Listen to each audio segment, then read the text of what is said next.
Syrian American Club, and thank you for joining us this afternoon for this event.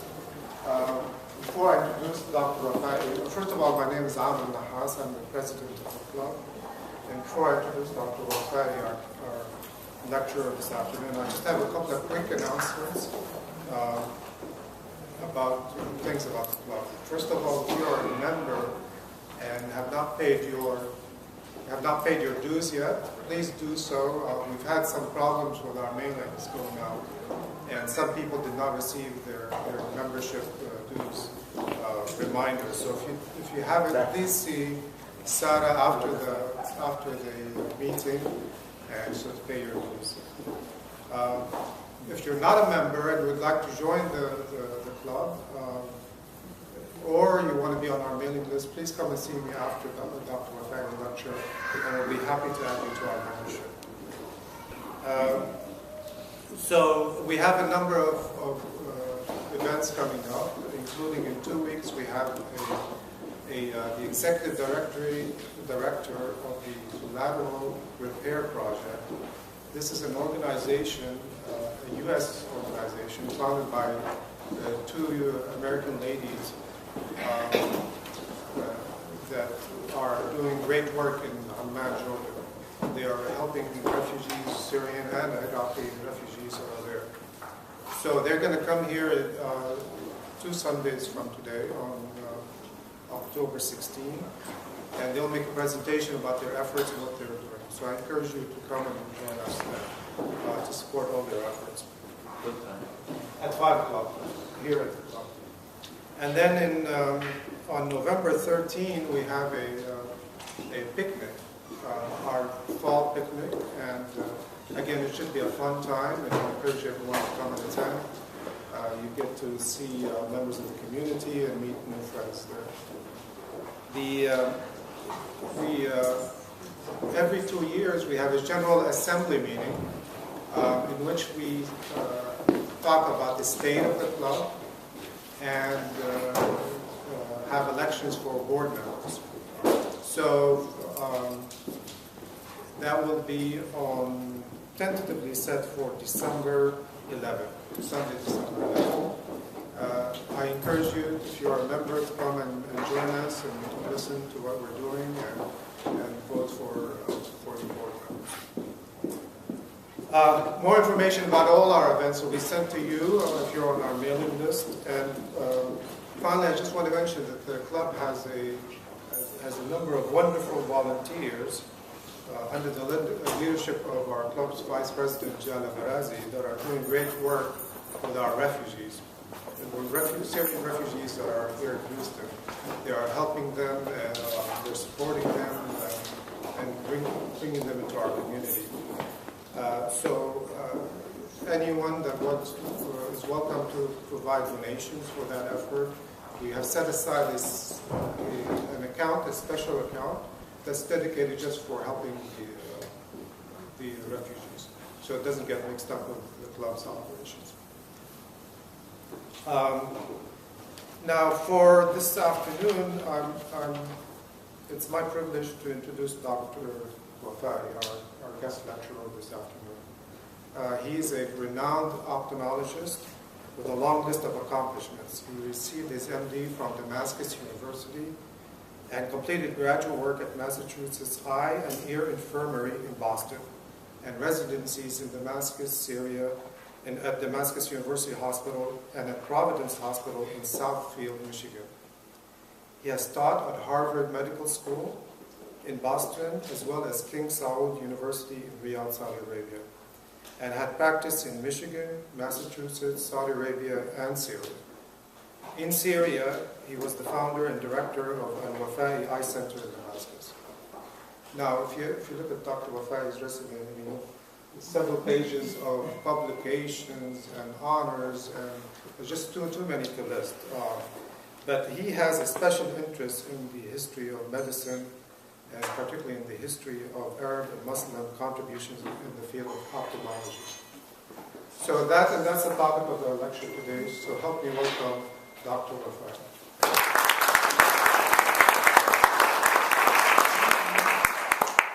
Assalamu alaikum.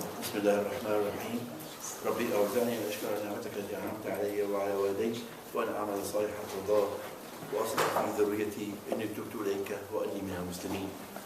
Before I start my talk, I would like to extend my many thanks and sincere appreciation to the Syrian American Club, presented by its president, Mr. Amir Nahas, and the vice president, Mrs. Jala Al-Barazi Tawakkul. Special thank you to Ms. Sarah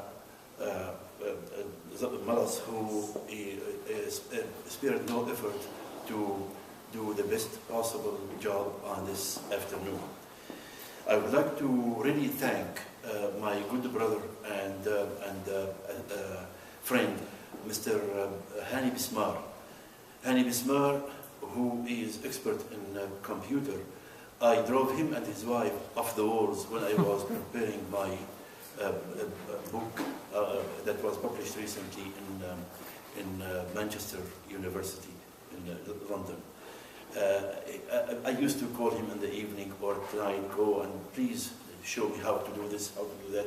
He was very patient and his wife was very receptive. Also, Mr. Ibni, my son and my soul, Ayman Hussein, who has been doing outstanding job on this PowerPoint thing. I have no idea how does it work, and I don't know how to do it. I don't even know except how to push the button, and he put everything together. Until the last minute, he put 3 slides together. Special thanks go to my good friend, Wa'il Kanhan. Dr. Wa'il Kanhan was really the initiator of this project. 4, 5, 6 months ago, I was telling them in the mosque that I'm writing a monograph to Manchester University. And he said, why don't you give us a talk in the club or in my house? You can come to my house and give us a talk about that. And I was hesitant because I don't know how much interested the people would be to listen to something that is 1,000 years old.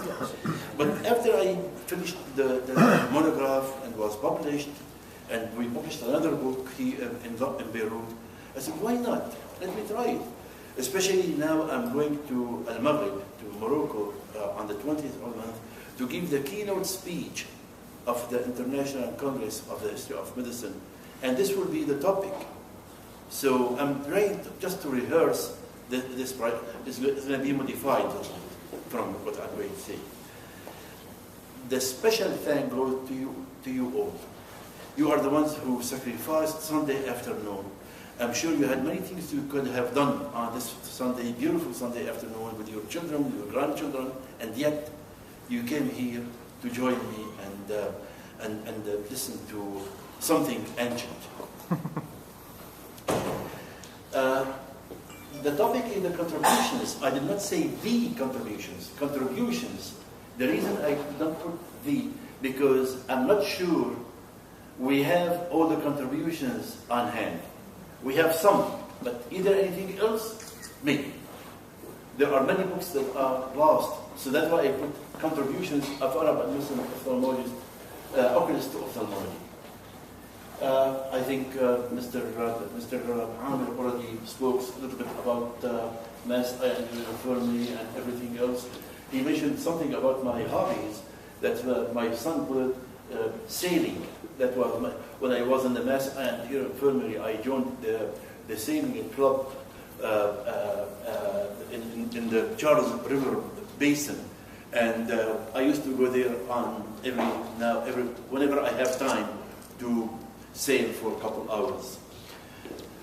Reading, that is my life. I cannot see myself sleeping without reading for an hour or 2 or 3, sometimes 4. I cannot sleep. So I have to, and I'm blessed that I'm satisfied if I sleep 4 hours. That's enough for me. I go to sleep at midnight, for instance, 11:30, 12, and then I wake up at 4 o'clock, ready to go. I'm sorry, you forgot something, eating.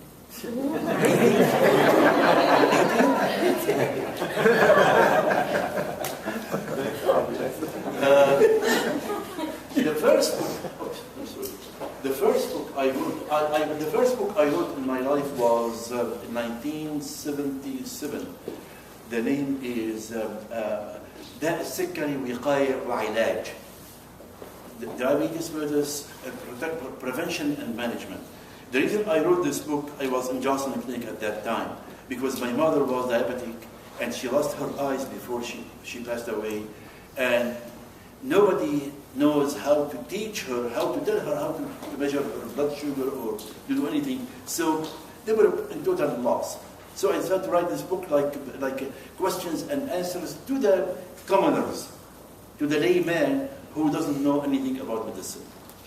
And then in 1980, Professor Blody was translating the huge encyclopedia of Julius Hirschberg. Julius Hirschberg is ophthalmologist and the historian of the century. He died in 1925 in Germany. He wrote encyclopedia by the name Die Geschichte Augenarzt or something. Anyway, it's the history of ophthalmology. It's 5 volumes. Professor Brody, the chairman of the Department of Ophthalmology at Iowa University, translated the first volume, which is about antiquity. And the third volume, which is about Renaissance. And the second volume he translated, but he got lost. He didn't know what to do. He didn't know where he's going with this book. So I was at that time, just came back from Kuwait, giving a talk about Al-Zarawi and his influence on the history of ophthalmology, on surgical, on ophthalmic surgery. And he contacted me and he came to our house and he gave me the book. He said, this is your book. You do anything you want with it, and you will be the co-author on the book. Of course, we, the Arabs and the Muslims, are very good-hearted or maybe naive. I never bothered to ask him to give me a piece of paper saying, this, I'll be the co-author. I just, yeah, okay, he asked me to do that, I will do it. So I worked on this book 2 years, 2.5 years. On those 2.5 years, I don't remember ever that I slept more than 3, maximum 3.5 hours at any given day. Weekdays, weeknights. So finally it came, my name wasn't out as usual, because he said the printer forgot to put it. I said, okay, thank you.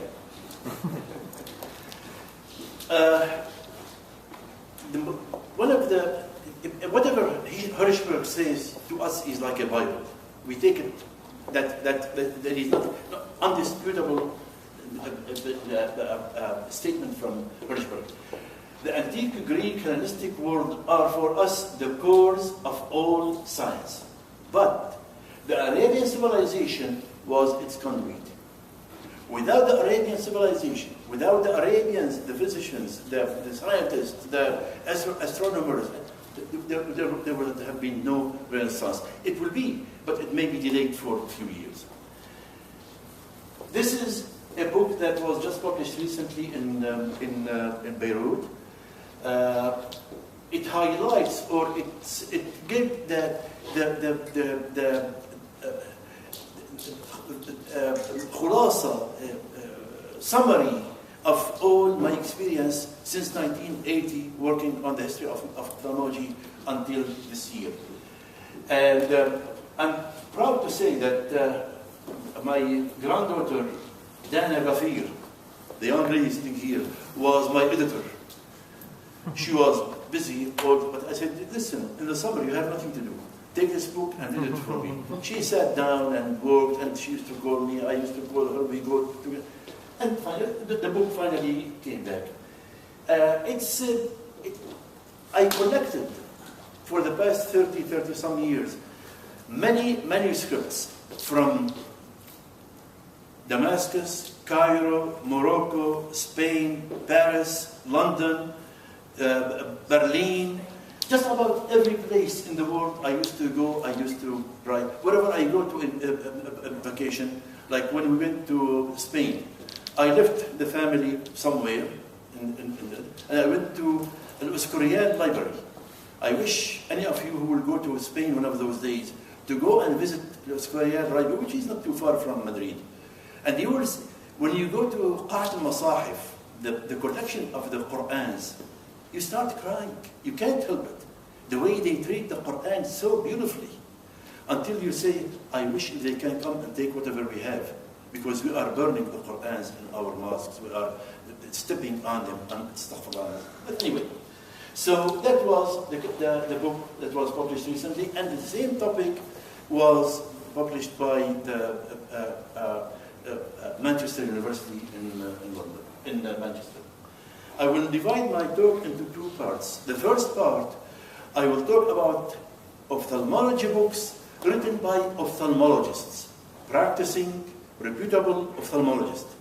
The second part is about parts on ophthalmology written within the dogmas of the Arabic medicine, like Al-Qanun. It's not a book about ophthalmology, but it has a big section on ophthalmology, like Al-Hawi. The second volume is about ophthalmology. That's good. Most of those books, they have section on ophthalmology. The first one, if you notice, I put all the according to their date of death, according to Hijrah and AD. Jibreel ibn Khashu' ibn Jurjis is the first known man to write a book in Syriac. At that time, the Arabic language wasn't really solid to absorb the meanings of the anatomic names of the organs. He wrote a treatise about Risala fi Asab al-Ain. Unfortunately, we have no idea where this manuscript is, if it is somewhere in the world. We don't know. The other person, the second person, is Yohanna ibn Masawih. Yohanna ibn Masawih in Latin is Janus Damascenus. He is the personal physician of several caliphs in the Abbasid dynasty. We have to remember that the Umayyad dynasty was busy conquering and spreading Islam. They started with the small city, Damascus, and Medina and Mecca, and by the time in 132 after Hijrah, they were extending between China all the way to Spain. So they were just busy spreading the word of La ilaha Muhammad Rasulullah. The Abbasid dynasty came and they saw a vast empire. They have so much income. Hatta Harun Rashid, when he saw one of those clouds, said, "Umtari haythu shi'ti, fasatini kharajuk." Your income will come to me anyway. So wherever you want, you can go ahead and reign. He wrote two books. The first one is Daghal al-Ain. Daghal al-Ain is alteration of the eye. Another one is معرفة مهنة الكحالين عن طريق السؤال والجواب. Daghal al-Ain was published about 20 years ago in facsimile fashion. What does that mean? He took Professor Fuad Sazgin. I don't know if you remember, we went to Fuad Sazgin a couple times in Berlin. And I really encourage each one of you who will go to Germany one of those days, to Berlin, to go to visit this institution. It's an unbelievable institution. Now, in Frankfurt, I'm sorry, not Berlin, you are right. I know what you have in your mind. But in Frankfurt, and the address is very easy, 32 Beethovenstrasse, very easy. The man has institution like a museum. So he published this book in facsimile fashion. Recently, I just been told by what's her name, Iktimal Rajab, that she and Nash'at Hamarni are working on this book for the past 20 years. And I'm sure both of them will die before this book comes out. Because Nash'at Hamarni spent his time between talking about the Ba'ath Party, about القيادة القطرية, القيادة القومية, and about except ophthalmology. He talks about everything else except when it comes to that, he will collapse. Anyway, I hope that before too long I will be able to get hold of this book and I will finish it by myself. معرفة مهنة الكحالين, unfortunately, we have no idea where this book is located now. It's lost. Hunayn ibn Ishaq al-Ibadi, in Latin, Iohannitus. his Latin name. Hanan ibn Ishaq al-Abadi is the founder of the House of Wisdom, Bayt al-Hikmah in Baghdad, which was established by Harun Rashid or by Mansour, but it wasn't really that big. Then came Harun Rashid and started expanding on it. Al-Amin, his son Al-Amin, did not have anything to do with science until Al-Ma'mun came around. Al-Ma'mun was Mu'tazili. So he believed in science. And he started collecting or bringing all those scholars from Jundi Sabur. Jundi Sabur is a small town or university in southern western part of Persia, which we call right now Al-Ahwaz, in this area. So he brought this family, the Bakht Yeshua family, and the Hanan ibn Ishaq. Hanan ibn Ishaq was the chief translator from Greek, Syriac, and Persian books in the field of sciences, medicine, botany, astronomy, mathematics, everything. He was like a piece of diamond. It has multi-facets, and each one of them shine more than the other. And he speaks perfect Arabic.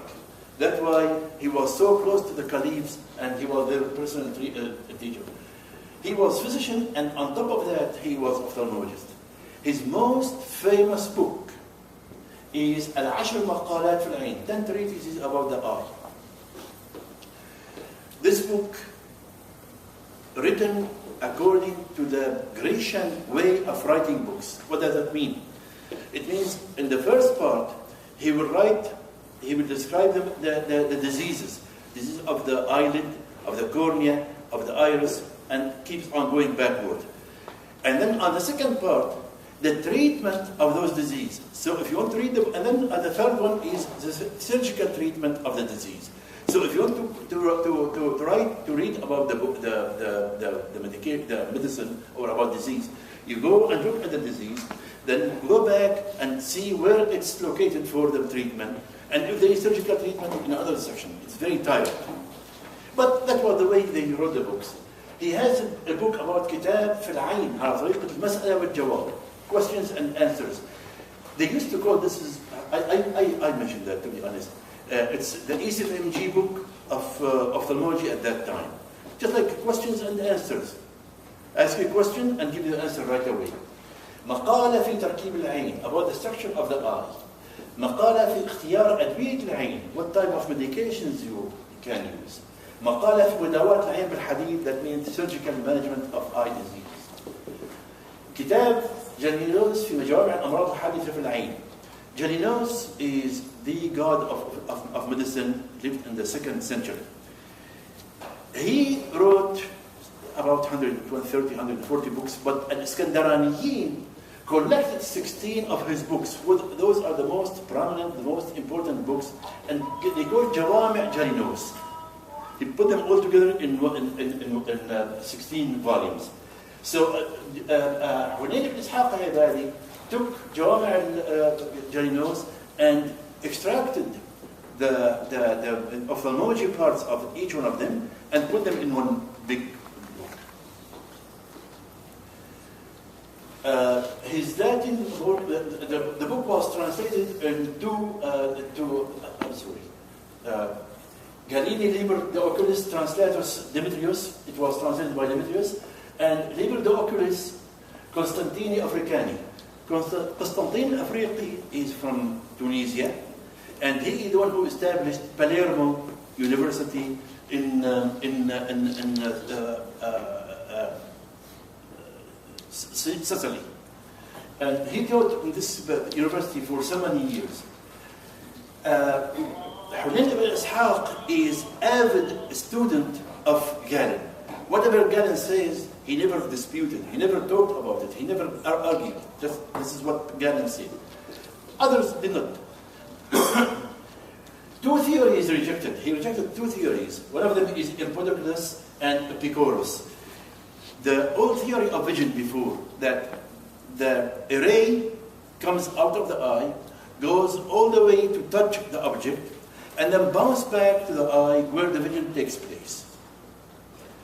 And he said those are not correct. But he agreed with Galen about his theory, that visual spirit or light spirit goes in and out, something like that. But that's the way it was. This is the book, كتاب العشر مقالات في العين. And I'm proud to say that I have this original book. Why I'm proud? Because this is, if somebody can read French, can tell me that. This book was signed by Max Meyerhoff. Max Meyerhoff, who died in 1945 in Cairo, spent 28 years in Cairo. He speaks perfect Arabic, and of course German, because he came from Germany. And this was signed to his friend Tawfiq Nazim Pasha. Can I read it? Yes. À son Excellence, professeur Tawfiq Nasri, Nazim Pasha. Oui, hommage très respectueux de l'auteur. مع احترام So this book is so valuable. It's the first book written in academic way, but as I said, it was written in three parts. Part number one about the diseases, and then the second about medical treatment, and then surgical treatment. For the first time in the history of mankind, you see the drawing of the eye, the iris, the pupil, and here we have the 6 muscles. He added to that another muscle, which is retractus, but unfortunately this one is not seen in the human being. It's only in some animals, but he put it anyway. Meyerhoff said it's the first book to contain the first known drawing of the eye and its component, and it's much better than drawings of the Europeans' books much later. So it's something to really appreciate, that somebody is drawing something not known to humanity. ثابت القرى الحراني. ثابت is super intelligent physician. He is mathematician, philosopher, astrologist, and everything else. He wrote a book by the name Al-Basar al-Basira, the vision and the perception.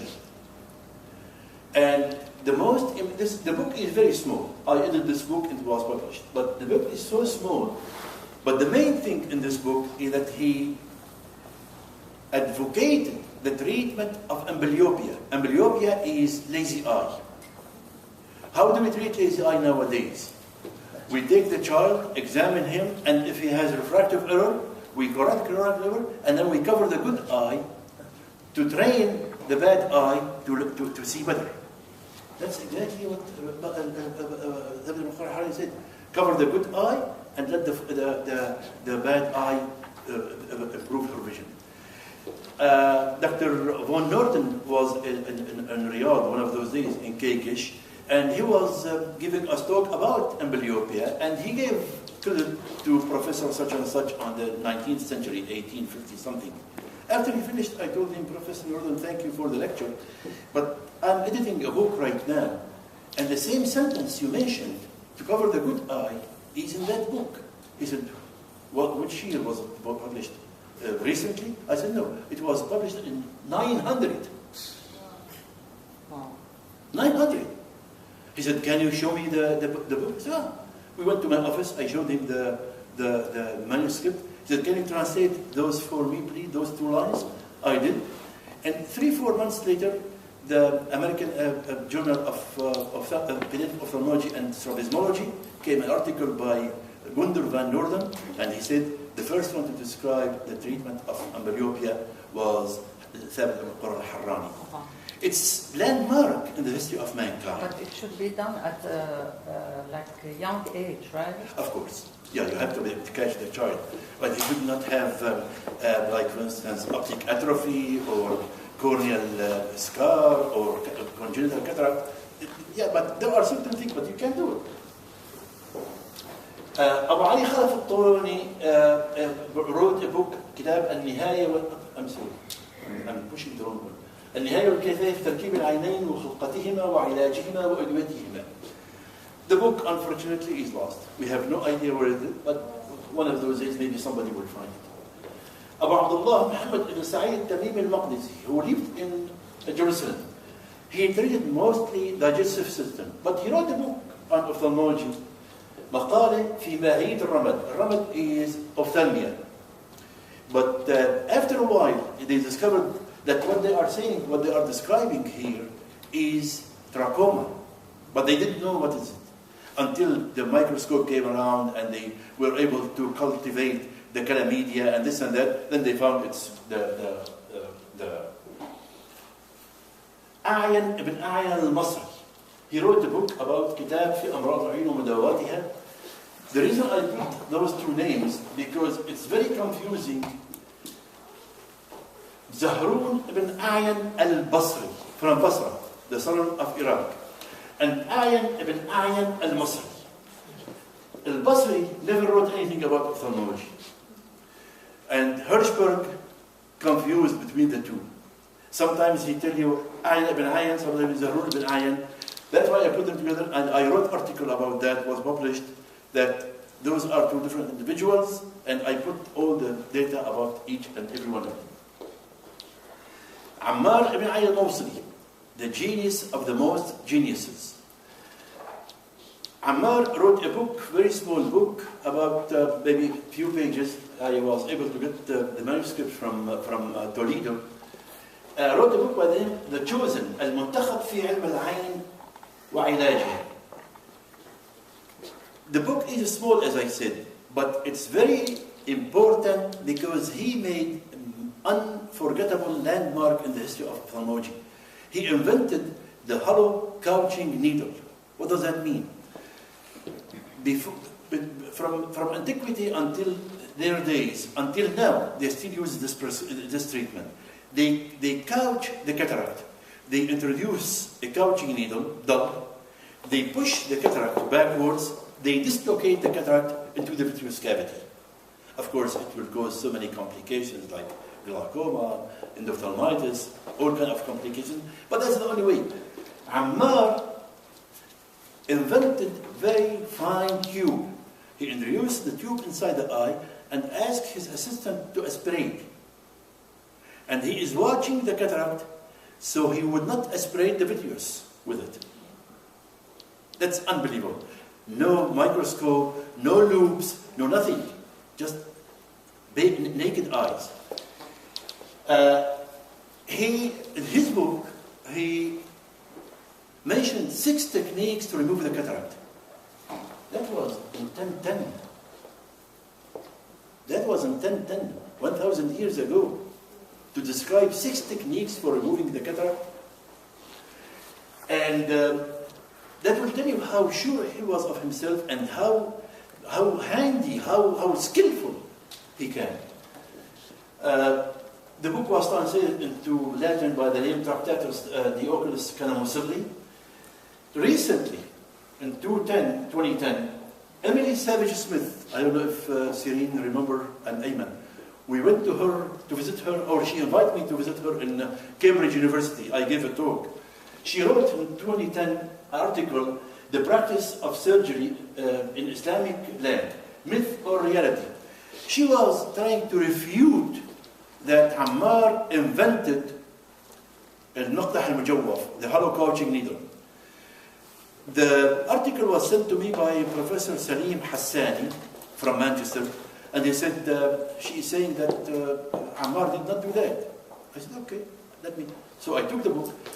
She was quoting Al-Razi, that he said in his book, Al-Hawi, that Antiochus, who lived in the 2nd century AD, invented the glass tube to remove the cataract by aspiration. So I brought him back because he asked me to write my opinion. I said, number one, Al-Razi is not known to be a surgeon. Definitely, he was not an ophthalmologist. No question about that. He never been a surgeon. He was a super clinician, no question. But he was not an ophthalmologist. Number three, Antiochus lived in the 2nd century AD. Who knows where is his book? Who read his book? Who saw his book? Just because Al-Razi mentioned that doesn't mean it's a piece of the Bible. Number one, did they have enough technology to create such a fine tube to go inside the eye to aspirate the cataract? I doubt it. And he said that to her, and she wrote me back, say thank you for correcting me, blah blah. But it's something you have to tell them that, okay guys, what you are saying doesn't make much sense. This is the book Arabian Ophthalmologist that was written by Hirschberg and Lippert and Mittwoch. Hirschberg did not speak Arabic, but Lippert and Mittwoch are two Orientalists who spoke Arabic. And they used to translate the books to him. He wrote this book about three physicians, Ammar bin al-Mawsili, Khalifa bin Hasan al-Halabi, and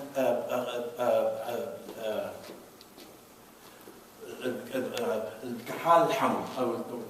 I put those two books together in one volume and published in Riyadh. The reason I put them together because many people say that Al-Basar al-Basira was not written by Thabit, it was correction of Ammar. I read the two books and I compared them together. I put all the paragraphs together, one next to each other. They are similar, but they are not the same. There is big similarity between the two, but they are not the same. We were able to translate this book in Riyadh by Professor Brody, Wilfred Maker, and his wife Gisela, and Kenneth Wiseman in New Zealand. Ali ibn Isa al-Kahal al-Baghdadi, that is the most genius in the Arabic ophthalmology history, in the history of Arabic. He wrote a book by the name Tadhkirat al-Kahali Memorandum de Oculis. It was the oldest preserved of an original textbook in ophthalmology, the oldest. He preserved just about every single writing before him, from Oribasius to Aetius to Paulus Argentina. He calculated so many books and put all his writings together. The book was divided into 4 sections: anatomy and comments about physiology, external eye disease of the eye that are visible, disease of the are not apparent to the eye, to the physician. He mentioned and listed in alphabetical order 140 single medications used inside the eye. This book is so great. Why it's so great? This book remained the reference of all references to ophthalmologists until early 19th century. 800 years the book was referenced. How many books you can say lived for 100 years? For 50 years. You read the book now, 2 years later, 3 years later, it's gone. 800 years to remain the reference of all references in ophthalmology. Any ophthalmologist in Europe will read, to study ophthalmology, he has to go. And he wrote it different from Hunayn ibn Ishaq. He wrote it in a way, you take the disease, the signs, symptoms, and the medical treatment and surgical treatment if it's there. The book was recently, 1964, was published in Al-Osmaniya Encyclopedia in Hyderabad in India.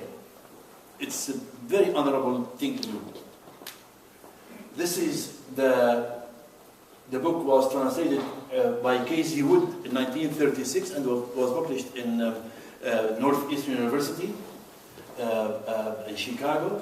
And this is Tadhkirat al-Kahali by Hakim Sayyid Ghouth Muhyiddin al-Qadri al-Sharafi.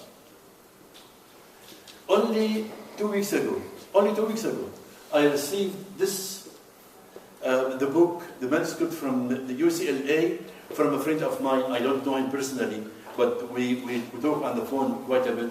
His name is Dr. He has PhD in electrical engineer, Dr. Mazen Al-Adam. He sent me this one here, and it's unbelievable how this book, after 1,000 years, still living like that.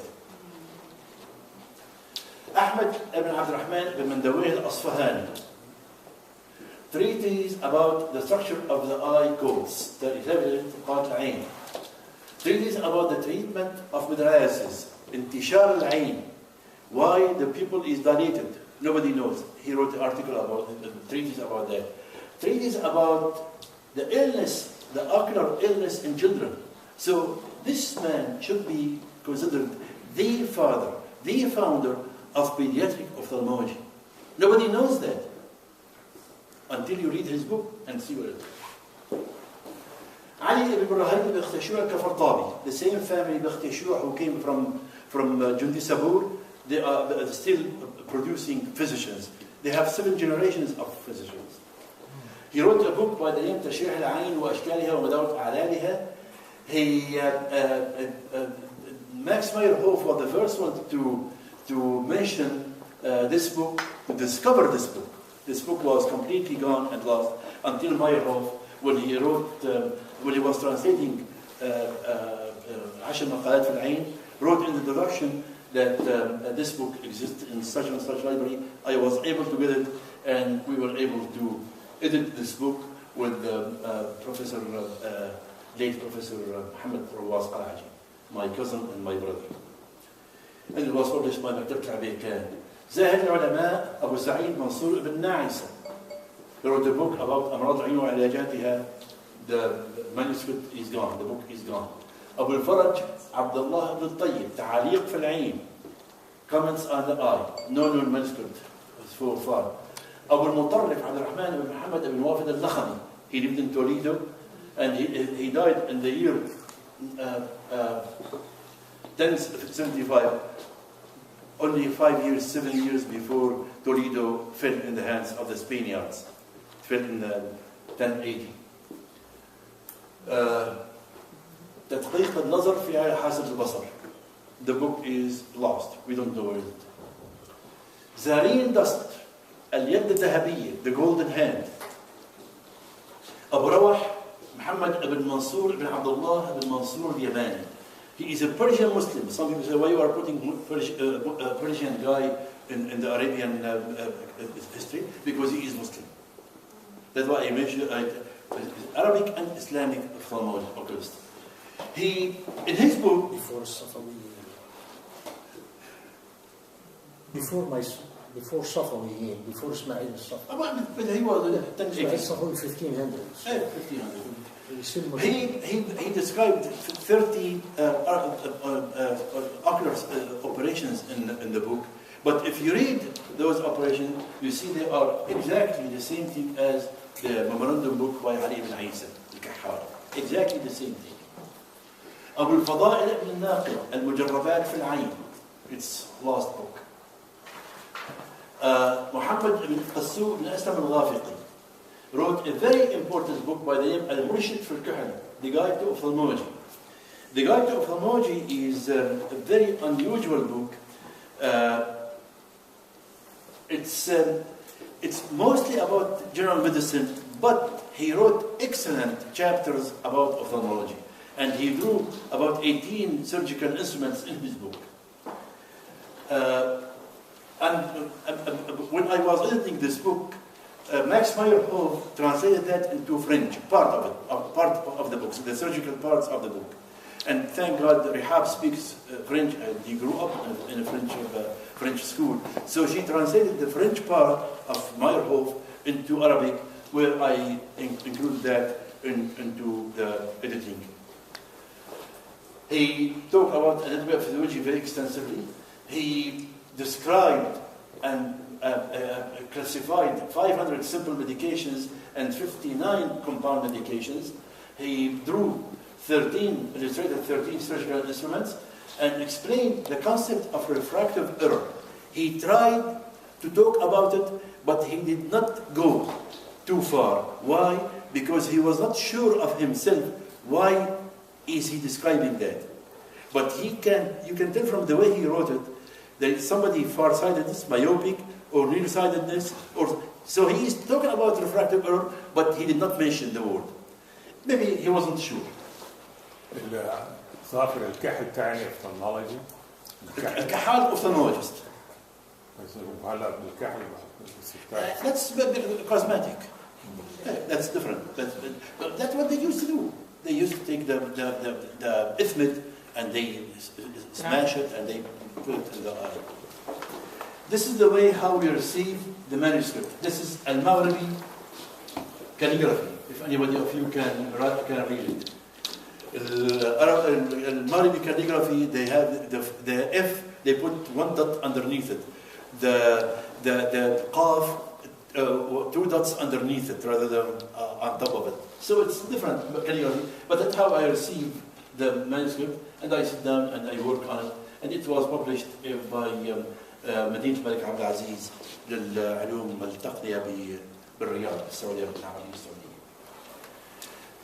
عبد الله ibn القاسم الحريري الإشبيلي البغدادي wrote a very important book, نهاية الأفكار ونزلة الأبصار. I was in Kuwait in 1982 on my way back from India, giving a course on diabetes and the eye in Ahmedabad Academy of Ophthalmology. And I was just walking down the street between the hotel, and I saw this book. I bought it, 2 volumes, and somehow it came that this is very unusually good book about ophthalmology, and it was edited by Dr. Hazem al-Bakri. He is a dentist, and Mustafa Sharif al-Ani, who is an ophthalmologist. It was published in Iraq, in Bulgaria. أبو العباس أحمد بن عثمان بن هبة الله القيسي. نتيجة الفكر في علاج أمراض البصر. The final thoughts about the treatment of the disease.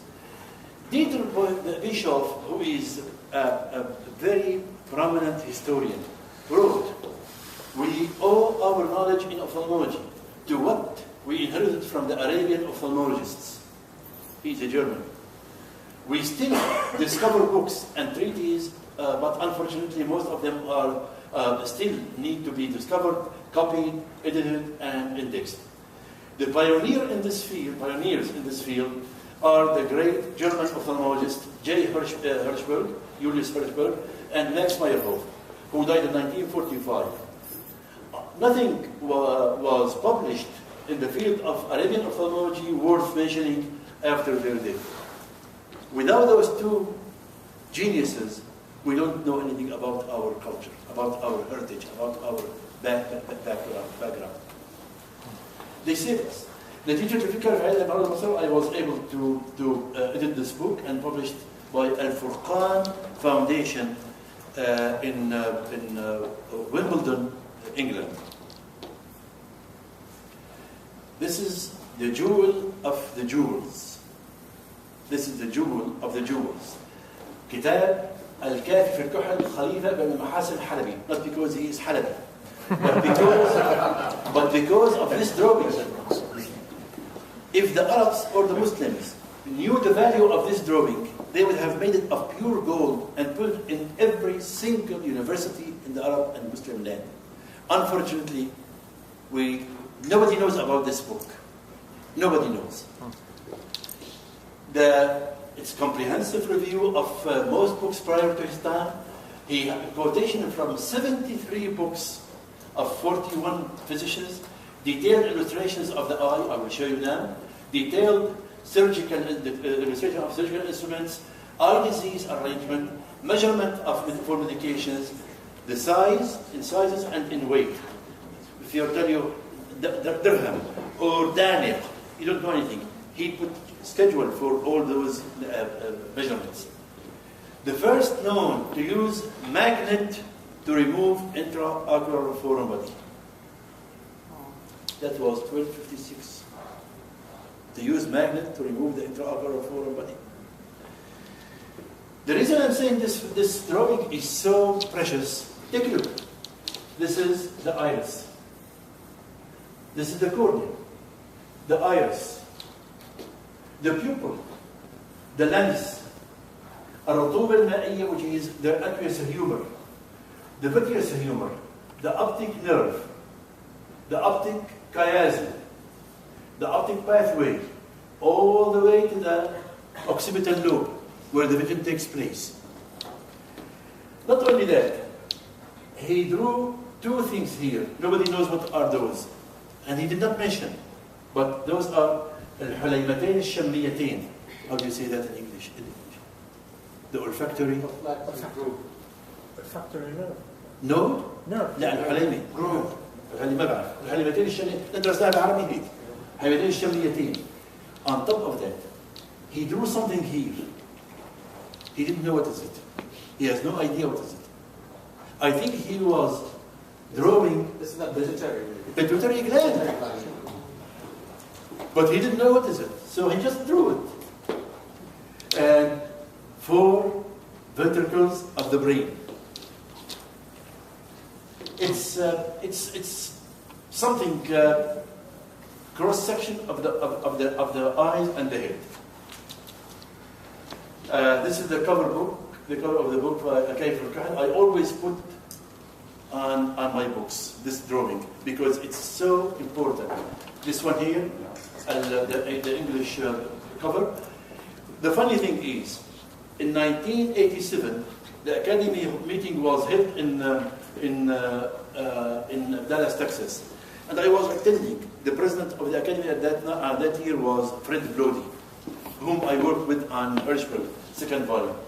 And I saw that when I went for registration, I saw this drawing on the cover of the manual for the meeting. So I went to Brody. I said, Fred, Uncle Fred, where did you get this drawing from? He said, I don't know, maybe it's artistic conception. I did not say anything. When I went back to Riyadh, I sent him this drawing. I said, enclosed, please find the right drawing with the correct legend. Wow. If you want to steal something, okay, steal it, but at least don't destroy it. Don't destroy it. What's the difference between, look how beautiful this drawing, look how it's nothing. But it was non-labeled. The drawing was non-labeled in every. No, it wasn't labeled, nothing. It Just looks like something. scratches. They just put something. It wasn't labeled. I mean, he knew. I'm sorry? I said Lodi, he knew about this. I'm sure he knew, because he worked on this book. He has it in his book. Yeah, I can show it to you right he now. knew. Yeah, from what He knew it, but they don't want to admit. They don't want to admit anything. Did they know about Shabakia then? I'm sure. Retina? Did they know about the retina Shabakia, or they didn't know? Oh, of course, they know. From what year they did? I will tell you a story about the disease of the retina. There are 2 copies of this book in the world. One in Istanbul, in Yani Jame. Yani Jame. This is the cover. This is the first 2 pages. This is the last 2 pages. And the other one, this is, look at that. This is, I told you that he has the drawing of the surgical instrument. 36 surgical instruments. On top, the name of the instrument. On the bottom, how to use it. And mind you, that every yellow you see here is made of gold leaf. When I went to Al-Maktab al-Sulaymaniya, if you happen to be in Istanbul, please make sure take some and go to Al-Maktab al-Sulaymaniya. 480,000 manuscripts in Iskitarakcha, the old Turkish language, in Persian, in Indian, in Arabic. Nobody knows anything about them. This is the same thing in Paris manuscript. Look at the difference between the 2. The other one is so beautiful. That's how we used to classify the diseases. Put them all in schedules, so it would be easier on the student, on the reader, to follow up on the disease and how to manage it.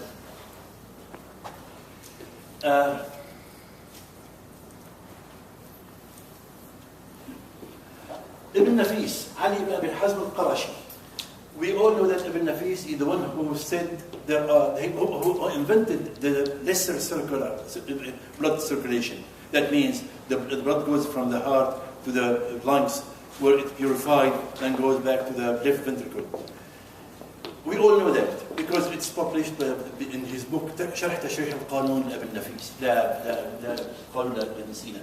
But nobody knows, not too many people know that he wrote a very important book, المهذب في الكحل المجرب. المهذب في الكحل المجرب is unusually intelligent book. In this book, I did this book and published it. He rejected the accepted concept of circulation 400 years before Harvey. 400 years before Harvey. They used to say there are invisible holes between the right and left ventricle where the light spirit goes in between and makes the blood. He said, no, there are no holes. The blood goes from the right ventricle to the lungs where it mixes with the spirit and it goes back to the left ventricle. So if somebody can say Galen is wrong, he is wrong too. Either he is crazy or he is sure of himself. He pioneered many concepts of ophthalmology. In my book, in the book I was able to pinpoint 26 original contributions never been mentioned before him. 26, 100% original. Nobody knows anything about it. This is the book that was published by MZWafai للعلوم الطبية. And the good thing about this book, when they held this meeting, when they published this book, they held an important meeting in Morocco for the book, and I was the main speaker because I'm the one who published, who did the book. And the good thing about it that 4 other conferences held for this book. One in Riyadh, one in Pakistan, in Islamabad. We were together in Islamabad, Rehab and myself, and Morocco and in Syria. And this is the Vatican Library copy. صلاح الدين كحال حموي ابن البلد قرايبنا. صلاح الدين كحال حموي wrote a book, نور العيون وجامع الفنون. I gave a lecture about this book in Hamal, and at that time المحافظ and everybody else were sitting there, and they named one of the streets for him after my lecture. That was maybe 50 years ago. أم حلبية. أم حلبية. He quoted 94 physicians, copying 31 books from Galen to Euclides to Al-Hasan ibn Haytham, which nobody knows anything about him. He quoted him. The important part of this book is written summary of the previous works. It's like summarized everything before him. Referenced again original authors, organized in chapters and sub-chapters. First, colored picture of a cross-section of the eye. First, to explain the theory of vision. The theory of vision, there is so much controversy about it until Salah ad-Din al-Kahal Hamwi put an end to all this controversy. I will show you a slide how it ended. He drew 18 surgical instruments, or illustrated 18 surgical instruments. This is the book, the cover of the book, which was published in 87 in Riyadh. And here is the drawing of this, that first color photo. Nobody knows what does he mean by this drawing. Professor Blody and myself sat down in our basement in Lexington, and we wrote potato and tomato and everything. We were trying to draw the cornea here, the optic nerve here, and then we cut. And finally we came to the conclusion that what he is doing is supposed to be the optic nerve. It's hollow nerve. Those are the muscles. This is الشبكية, المشيمية, الصلبي, الجليدية, the lens, الملتحمة, the muscles. What he was doing is taking the eye, cut it like that, and then he cut it this way, and he took this quarter, the inferior, posterior quarter of the eye. That's how he explained the theory of vision. Why do you see the object big when it comes close to you? Why it's so small when it goes away from you? And he put all those drawings. Of course, I put them in a very elegant way. But can you imagine somebody is putting that in the year 1296? Unbelievable. علي بن عبد الكريم بن طرخان الحموي الصفدي القانون في امراض العيون.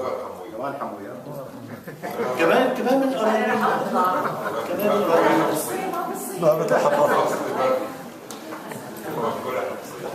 We don't know anything about the كشف الرين في احوال العين ابن الاكفاني ابو عبد الله محمد بن ابراهيم بن سعد الانصاري السنجاري. Who knows what is الرين? Who knows what is الرين? What does it mean? الرين. ما بتعرفوا. بالقرآن الكريم كلا بل ران على قلوبهم. الرين هو الغلاف، الغشاوة. كشف الرين في أحوال العين. كلا بل ران بسورة المطففين الآية 14. It's a key observation description. He described the anthrax, which he used to call النار الفارسية in the eyelid. Not the first time that somebody mentioned anthrax in the eye. Not among the eyelid. The pterygium, he said that the pterygium has two layers, epithelium and endothelium. It's no microscope yet. Giant papilla, which is chemosis. Now we have it when we see the people with the spring, what they call it, allergy. Also contact lenses. Huh? Contact lenses. The color they do also giant papilla? Broad feces. Ocular migraine. The first man to describe ocular migraine. They are talking about headache, optic nerve disease, and day blindness. Of course, the book was published, alhamdulillah, by Al-Furqan. صدق إبراهيم المصري الحنفي الشاذلي wrote العمدة الكحلية في الأمراض البصرية. The most knowledgeable of the writings of his predecessors. If Hirschberg said that it's the final. First to write about comparative anatomy and physiology of the eye, 500 years before subsequent writings. Comparative anatomy and physiology of the eye. What's the difference between the human eye, the bird's eye, the amphibian's eye, the fish eye, the crocodile? He wrote description of the anatomy and physiology of those eyes. First, to use the term ophthalmia, or what is known now as trachoma. Now we will come to part 2. Part 2, I will talk about Ali ibn Sahl Raban al-Tabari. He is the teacher of Al-Razi. Ali ibn Sahl Raban al-Tabari. He died in 861, teacher of the Razi. He wrote a very important book, Firdaus al-Hikmah, the Paradise Wisdom. 30 volumes. 360 chapters, 30 books. Firdaus al-Hikmah, the reason I put Firdaus al-Hikmah with al-Mu'alajat al-Muqratiyya because of al-Tabari. They are both Tabari. And Hirschberg and Meyerhof, they said, Ali ibn Sahl al-Tabari never mentioned anything about ophthalmology. I went to Firdaus al-Hikmah, I dug all the ophthalmology parts of it, and put them, edit them, put everything, all the comments about it, and then I put it together with Al-Mu'alajat al-Muqratiyya, which is a huge, voluminous book by Abu Hassan Ahmad bin Muhammad Tabari. Al-Razi, we all know that medicine stands on 3 parts. Hippocrates, Galen, and Al-Razi. Those are the tripod, the medicine, the history of the medicine still on. If you go to Princeton University, you go to the chapel, you will see on one of the windows a glass, stained glass, Hippocrates, Galen, and Al-Razi. Until now. Al-Razi wrote a book by the name Al-Hawi fi al-Tib. Al-Hawi is a huge book. I tried to edit the ophthalmology part of it. Unfortunately, I get lost. I couldn't. Why? Because after I gave up, I start reading about it. Why I cannot do it? I have done so many. Why can't I do this one here? Because according to Hirschberg, Al-Hawi is like a deck of index cards. But you can't connect one to the other. Each one has different idea, different subject. It's totally confusing. But fortunately, I was able to get one from India, but about the second volume, which is about ophthalmology. He wrote رسالة في فضل العين على سائر الحواس، كتاب في تجفيف الأبصار، رسالة في هيئة العين، رسالة في علاج العين بالحديد، كتاب في أدوية العين وعلاجاتها، مقالة في العمة في الأجهة تضيق النواظر في النور. The pupil constricts and light and dilates in the dark. And المشجرة, which is poetry. يعني شو بسموها باللغة العربية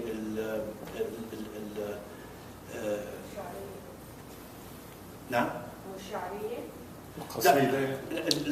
هي قصيدة بس ما بسموها هذا بتذكرك تقول هيك كل بيت له قافية لحالها. هذا بتذكرك شو اسمها؟ الأرجوزة.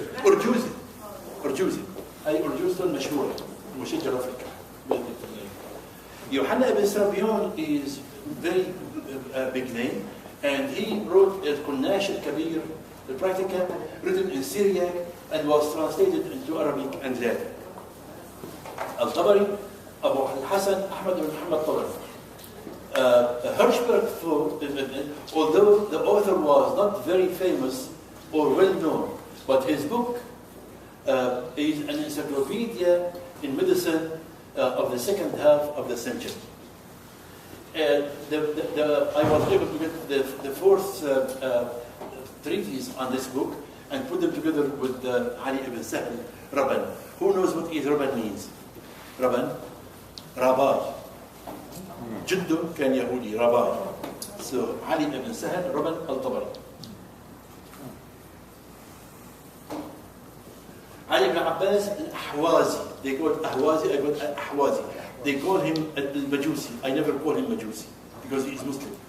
Al-Ahwazi because Al-Ahwaz because they don't have hay in Persian language. Al-Ahwazi. Wrote a book كامل الصناعة الطبية. I was able to extract the ophthalmology parts of this book and edit them and publish them in the Ministry of Education. وقت كان دكتور نجاح العطار وزير التربية. This book was translated into Latin in 1127 by Stephanus Antiochus Stefan al-Antaki. أبو القاسم خلف ابن عباس الزهراوي دكتور سامر توكل. نعم هذا معلمكم.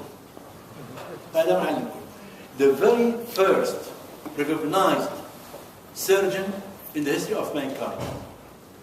He invented a table for reduction of dislocations, a table for the fractured bones.